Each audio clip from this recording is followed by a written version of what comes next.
All right, let's get into exponential functions and their graphs and see what kind of applied problems are used with exponential functions. So an exponential function, so we know a function f of x equals a to the x, where x is a real number, a greater than 0, and a cannot equal 1 because we know anything 1 to whatever power would be 1.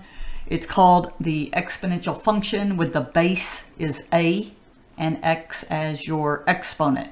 And so here are some examples. Notice that your exponents are not like squared to the third power. They all the exponents here have variables in them. If we're asked to graph this function, we could just simply plot a bunch of points. We could plug in x equals 0, 2 to the 0 is 1, plug in 1, 2 to the 1 is 2, plug in 2, and so on to get actual points and see what this graph looks like. So as you can see, exponential function rises, increases very quickly. If we graph this exponential function now, where the base is 1/2, notice what happens here is I can actually, if you remember with properties of exponents, I can write this as 1 to the x, 2 to the negative x. Okay, if I bring the 2 up, or bring the x in, I should say first, 1 to the x, 2 to the x, 1 to the anything is 1. This is going to be, when it's brought up, 2 to the negative x.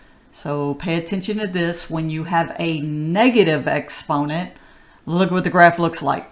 So I tend to not like it written in this format. I tend to like it written with the negative exponent because it tells me right away what that function is going to look like.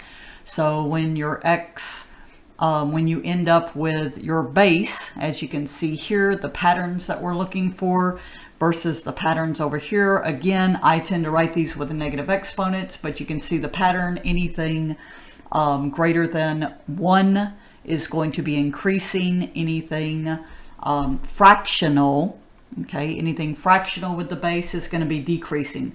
This is used big time in go get a credit card, right?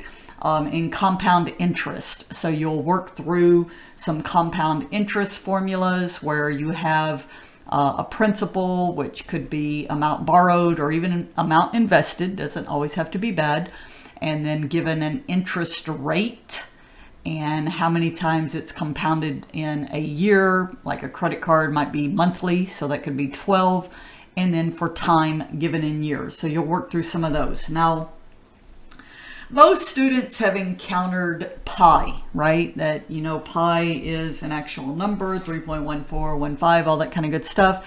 The same thing with e. So this is a special number that you're going to start to see more. And notice the e is 2.718. And so I can see that that's definitely greater than 1. So if I graphed e to the x, it would be increasing. But notice this is where I said I kind of like the negative. If it's e to the negative x, it's a decreasing function.